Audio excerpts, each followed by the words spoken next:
العالمين والعاقبة للمتقين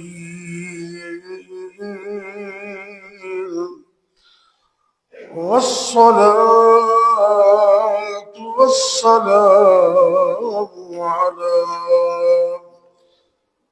على أشرف الأنبياء والمرسلين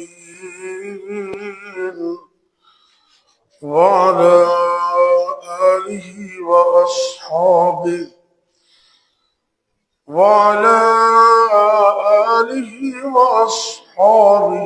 أجمعين.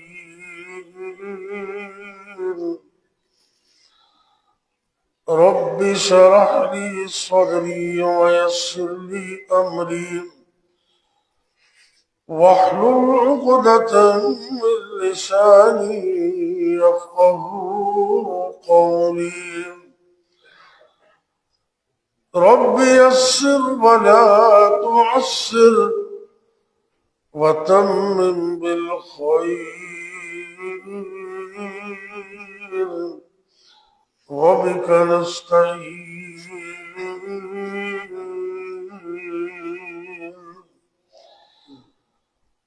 أما بعد فأعوذ بالله السميع العليم من الشيطان الرجيم.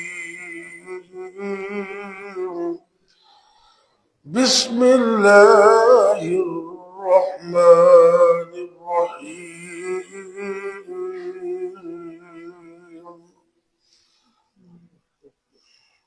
ومن شر حاسد إذا حسد. قرآن پاک کی جو آخری دو صورتیں ہیں جن کو معوذتین کہتے ہیں، ان میں سے سورہ فلق کی آخری آیت انسان اللہ تعالیٰ سے پناہ مانگتا ہے حسد کرنے والے کی برائی سے جب وہ حسد کرتا ہے۔ کچھ بیماریاں دل کی ہوتی ہیں،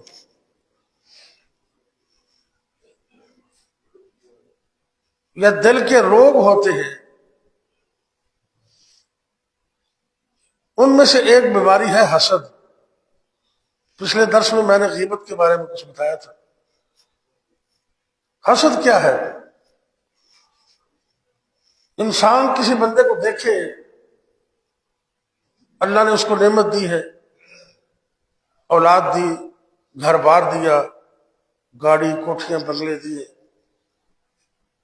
کسی بندے پر اللہ کا فضل دیکھ کر یہ تمنا کرنا کہ یہ مجھے مل جائے اور یہ بندہ اس سے محروم ہو جائے، یہ حسد ہے۔ اور حدیث پاک میں آتا ہے کہ یہ حسد ایسی بیماری ہے کہ جو نیکیوں کو موڑ کر رکھ دیتی، انسان کے پلے کچھ نہیں رہتا۔ صحیح حدیث ہے، یعنی کہ جڑ سے موڑ کر نیکیوں کا خاتمہ کر دیتی۔ اور نبی کریم صلی اللہ علیہ وسلم یہ ارشاد فرماتے ہیں صحیح البخاری میں، بلا تحاسدوا، کہ آپس میں حسد نہ کرو، ولا تباغضوا، آپس میں بغض بھی نہ رکھو، اور ایک بندے کے غیب کی حالت میں اس کے عیب تلاش نہ کرو، اس کی عزت میں حملہ نہ کرو۔ وَكُونُوا عِبَادَ اللَّهِ إِخْوَانًا، اللہ کے بندو بھائی بھائی بن جاؤ۔ آگے فرمائے اسی حدیث میں کہ کسی بندے کے لیے اجازت نہیں ہے کہ وہ اپنے بھائی کو 3 دن سے زیادہ اس سے کلام کرنا بند کر دے، جو 3 دن سے زیادہ بولے ہی نہ اسے۔ یہاں تو 3 سال گزر جاتے ہیں۔ بعض دفعہ اتنا بغض ہوتا ہے کہ وہ بندہ کہتا تم میرے گھر نہیں آنا، میں مر جاؤں تو میرے 4 بھائی کو ہاتھ نہیں لگانا۔ اتنا بھی نہیں ہونا چاہیے۔ آپس میں گفتگو ہی چھوڑ دینا، کلام چھوڑ دینا، اس کی اجازت نہیں ہے۔ ہاں کوئی شریعت کا حکم ہو، اگر شریعت کا حکم ہو تو پھر تو 5 مہینے بھی مکاتبہ ہو سکتا ہے، لیکن ذاتی رنجش کی بنا پر بالکل گفتگو چھوڑ دینا یہ ٹھیک نہیں ہے۔ لیکن ایک مسئلہ اور بھی ہے کہ کئی بندے بڑے شرارتی ہوتے ہیں، رشتے داروں کے اندر بھی، اپنوں کے اندر بھی۔ مجھے کئی بندوں نے فون کر کے بتایا کہ میرا سگا بھائی، میری سگی بہن، اس نے تو مجھے تنگ کر چھوڑا، کوئی لمحہ نہیں جانے دیتا۔ تو اس کے لیے وظیفہ ہے اللہم انا نجعلک فی نحورہم ونعوذ بک من شرورہم، یہ پڑھے۔ اگر وہ رستے میں مل جائے، سلام کہہ دے تو تم اس کا جواب دے دو، اگر وہ نہیں کہتے تو تم کہتے ہو السلام علیکم۔ اتنا تو بندہ کر سکتا ہے نا۔ آپ اس سے رشتے ناطے نہ کریں، اگر اس کے گھر بھی نہیں جانا چاہتے نہ جائیں، لیکن راہ آتے جاتے ہوئے کم از کم سلام کا جواب تو دے دے تاکہ اس حدیث میں عمل ہو جائے۔ اگر آپ زیادہ ہی تنگ ہے نا تو عصر کے وقت پڑھیں، یہ وظیفہ بڑا کارگر ہے۔ اللہم انا نجعلک فی نحورہم ونعوذ بک من شرورہم۔ انسان کا ذاتی تجربہ بھی ہوتا ہے، کبھی کبھی بندہ نکو نک ہو جاتا ہے، بڑی پریشانی ہے۔ تو ایک ذاتی تجربہ شیئر کر رہا ہوں، ویسے تو جب چاہے پڑھے، لیکن اگر آپ زیادہ ہی تنگ ہے تو پھر عصر کے بعد پڑھے۔ اگر اس سے بھی زیادہ تنگ ہے تو گھر کی چھت پہ چڑھ جائے، کھلے آسمان تک، اور اگر اس سے بھی زیادہ تنگ ہے تو جوتے بھی اتار دیں، تو 11 مرتبہ پڑھ لیں اللہم انا نجعلک فی نحورہم ونعوذ بک من شرورہم، اور تصور دیر میں لا کرنا ایسے یا اللہ میں کمزور ہاں تو اندیاں شرارتہ تو مینوں بچا رہے، یہ ذہن میں لا کر 11 مرتبہ پڑھا ہے، 1100 مرتبہ پڑھو ماری جائے گا تو 10 مارنا تو نہیں نا کسی کو، شرارتوں سے بچنا ہے، لیکن کلام نہیں چھوڑنے۔ وہ سلام کہہ دے تو جواب دے دو، اگر وہ نہیں کہتا تو تم سلام کہہ دو، اگر وہ آگے سے جواب نہ بھی دے تو تم بری ذمہ ہو۔ لیکن حسد، امام ابن تیمیہ رحمۃ اللہ علیہ بڑے امام گزرے، بڑے، وہ اپنے فتاوی ابن تیمیہ میں لکھتے، 34 جلد میں ہے یہ کتاب، ایک کتاب فتاوی ابن تیمیہ، الحمدللہ ہمارے پاس ابا جی کے پاس کھڑیوں میں موجود تھی، وہاں ہے، اتنی بڑی کتاب 35 جلدوں میں۔ اس کتاب میں ابن تیمیہ رحمۃ اللہ علیہ لکھتے ہیں کہ حسد ہر انسان کے اندر ہوتا ہے، یہ ایک ایسا جراثیم ہے، لیکن جو کریم بندہ ہے نا، عقل مند انسان، اس کے دل میں جب حسد آتا ہے تو وہ اس کو ختم کر دیتا ہے، لیکن نکما اور کمینہ بندہ وہ پھر حسد کا اظہار کر دیتا ہے۔ اللہ نے قرآن میں فرمایا وَاسْأَلُوا اللَّهَ مِنْ فَضْلِهِ، حسد نہ کرو، اللہ سے اس کا فضل مانگو، جس اللہ نے اس کو دیا وہ تمہیں بھی دے سکتے ہیں۔ لوگوں سے چھن جانا اور مجھے مل جانا، اس کی خواہش نہ کرو، نیکیاں ختم ہو جائے گی، دل کی دنیا بے آباد ہو جائے گی، دل خراب ہو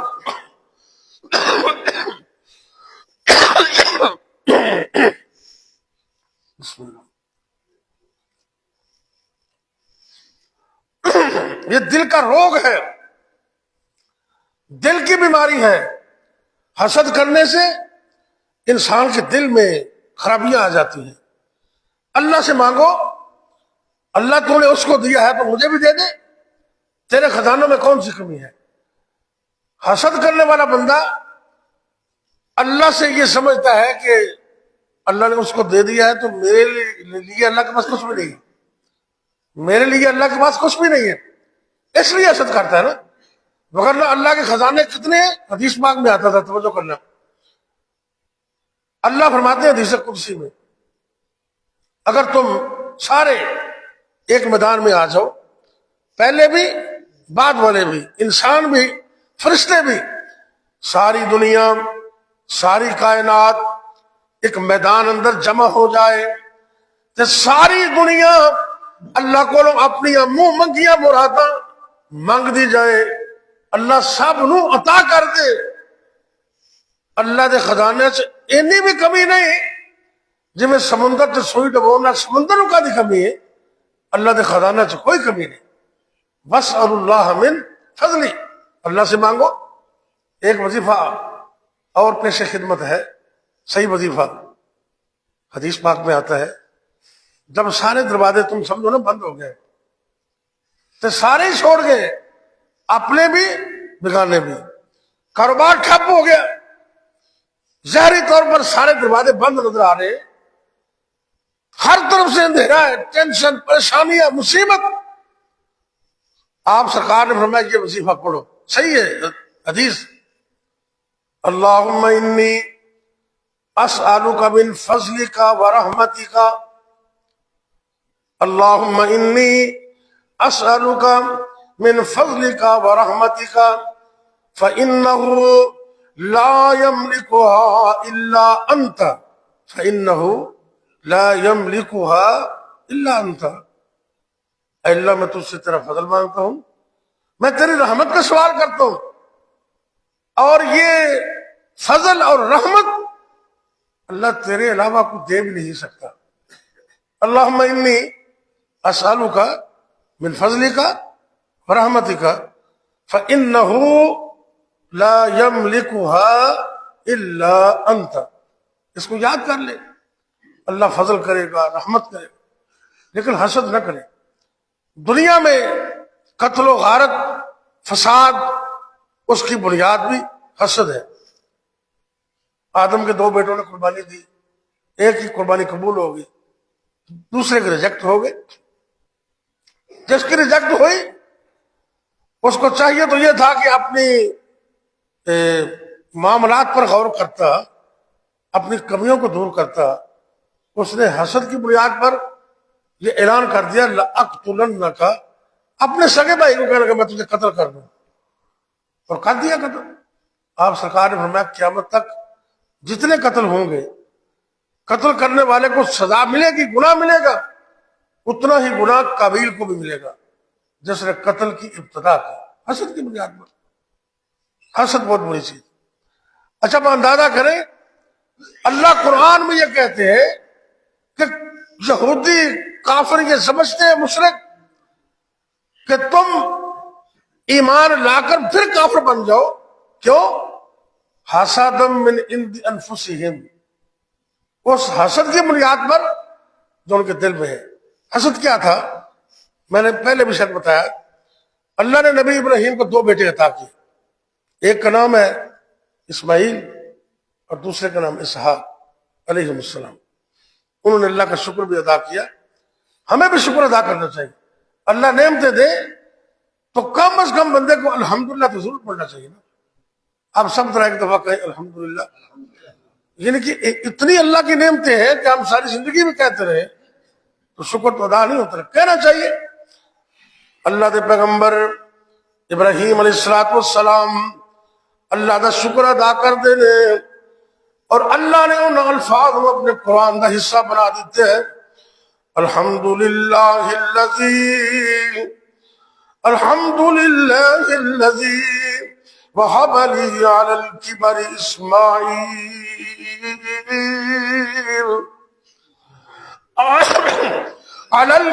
اسماعیل و اسحاق ان ربی لسمیع الدعاء۔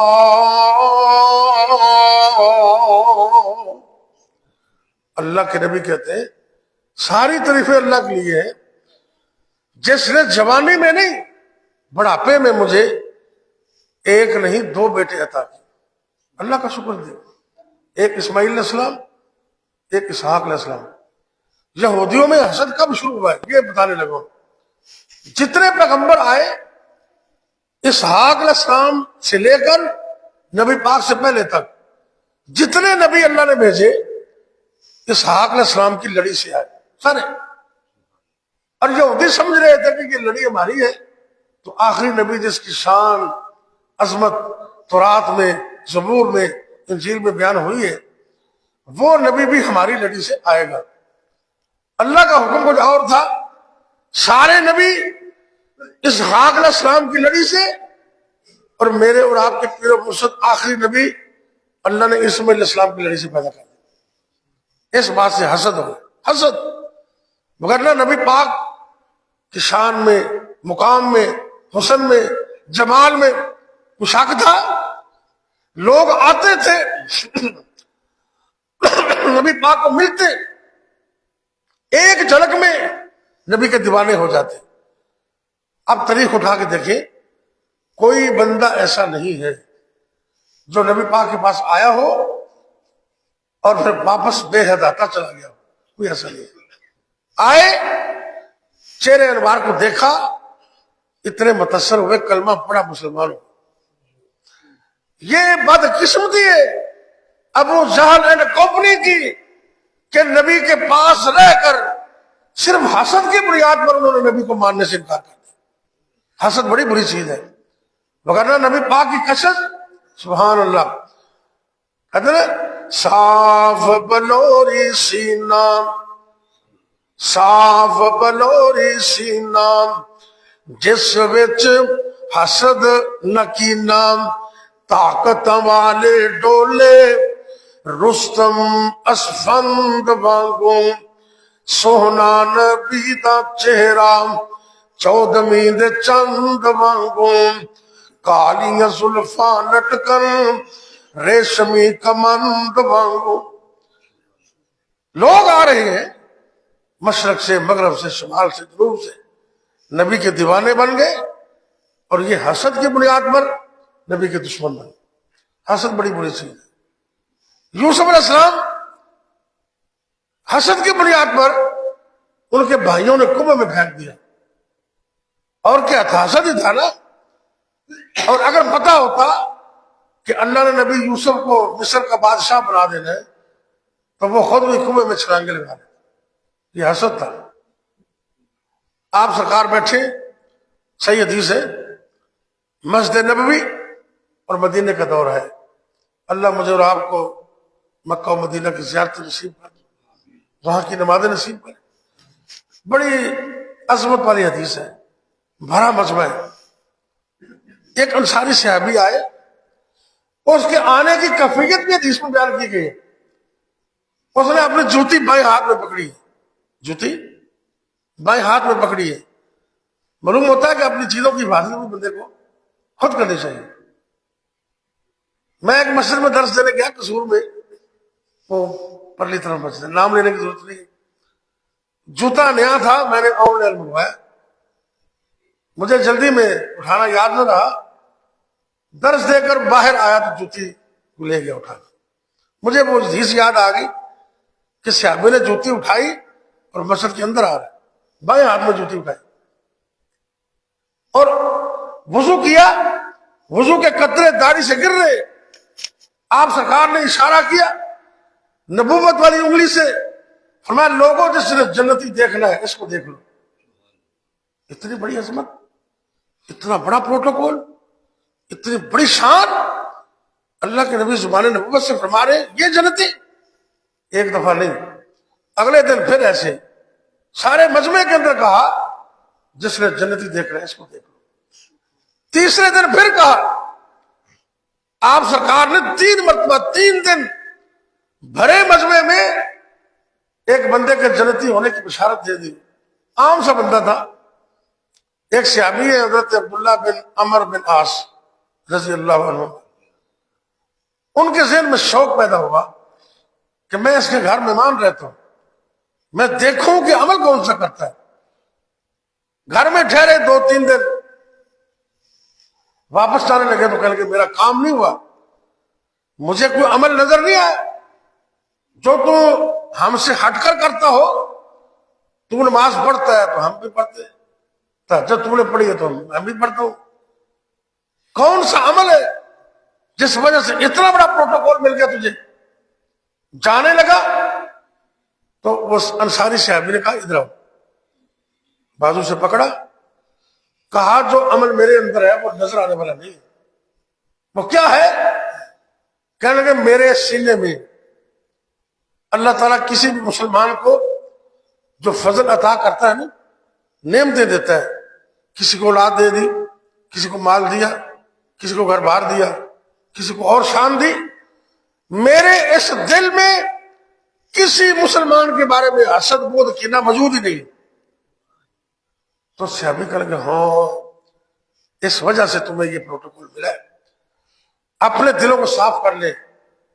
اور یہ بات پکی ہے, رمضان شریف آ رہا ہے, اگر روزہ رکھ کر بھی آپ نے اپنے آپ کو حسد بود سے پاک نہ کیا تو روزے کا بھی کوئی فائدہ نہیں ہے. اور یہ ذہن میں رکھیں, جس بندے کے دل میں حسد ہے وہ جنت میں نہیں جا سکتا. حدیث پاک میں ہے, دو چیزیں صحیح حدیث ہے, کسی دل میں جمع نہیں ہو سکتی, ایمان اور حسد.